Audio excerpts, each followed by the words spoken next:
Hello guys! Pag-uusapan natin ngayon ang about sa intermittent fasting at bakit mas effective ito when it comes to healing and also weight loss. And even if for those na ayaw mag-weight loss pero gustong ma-improve yung kanilang health, why is it better to do intermittent fasting as compared to, say for example, small frequent meals? So yung small frequent meals, you are advised to eat small quantity of food every 2 to 3 hours. So you can have as much as 6 to 8 little amount of foods during the whole day.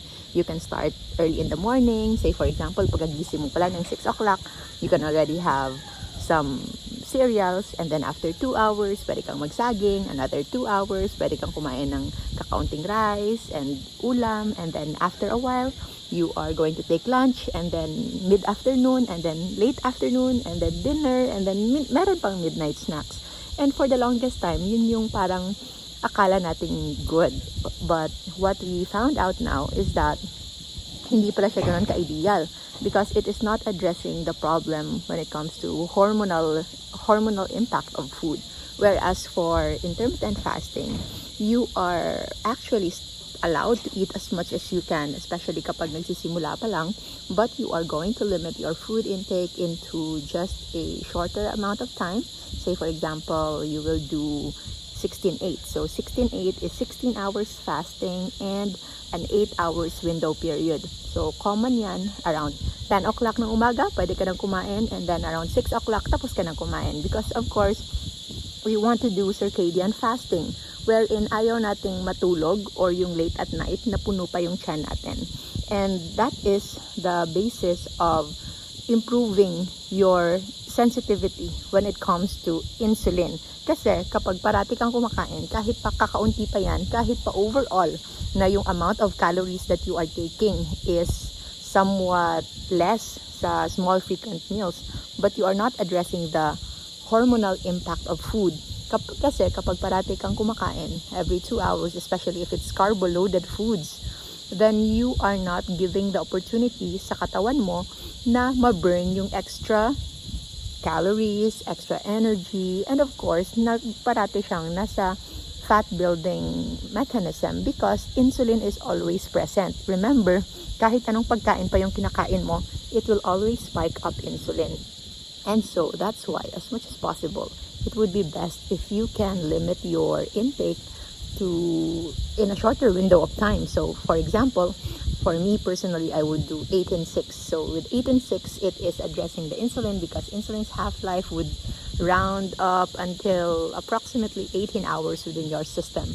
And when it is present in your system for the next 18 hours, so wala kang masyadong ma-expect na fat metabolism dyan. So when we say fat metabolism, nagbe-burn yung katawan mo ng fats as source of energy. Now, hindi lang ito para sa weight loss. Of course, number one na makaka-benefit dito are those people who want to lose weight. But for those people who do not want to lose weight, all the more that you actually want to burn fats because the weight that you want to stay in your system is the weight coming from muscles and not from fats.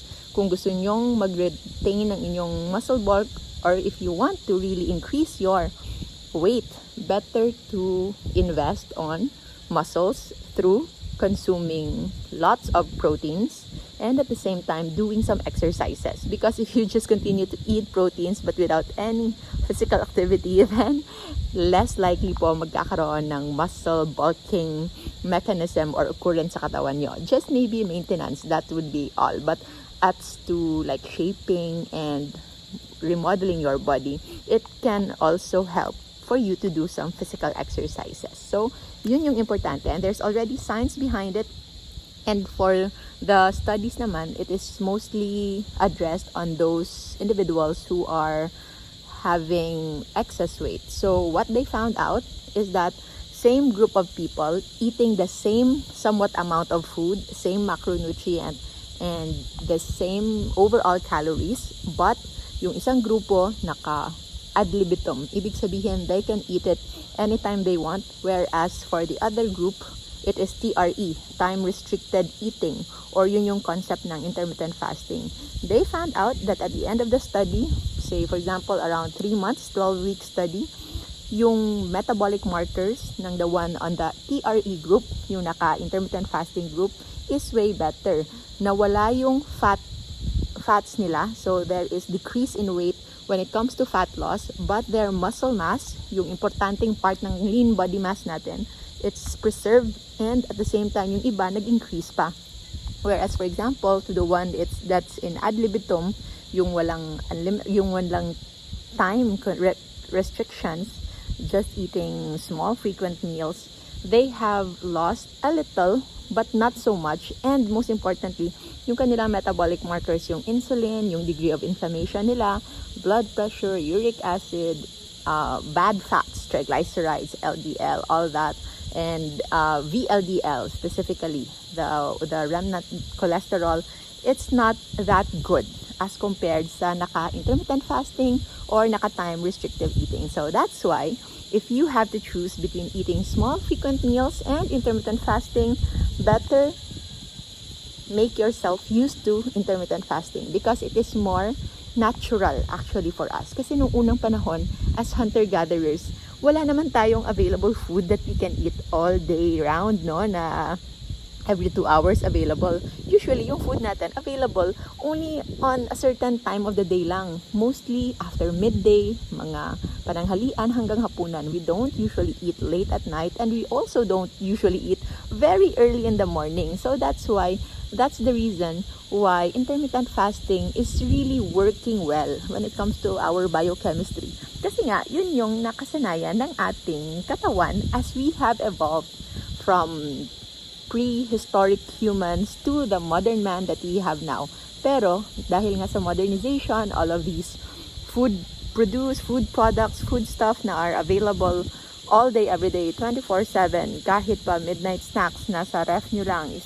Ngayon nga, kahit hindi ka na kailangan gumalaw, meron ng isang grab mo lang or isang food panda mo lang, nandyan agad. So, the problem that we have now is actually food abundance. And, if magpapadala tayo sa ating modernization, bringing so much food that is already too much for what we need, then hindi talaga tayo magta-thrive. We might just end here. Hindi na tayo magpro-progress pa. So, if we want to really progress together with the rest of the civilization of human, we better start adjusting our food intake. Huwag tayo padala na just because it's available, we always consume them, because anything too much is not good. Always remember to stay low carb so that we all stay safe. Ligo muna ako. Babush!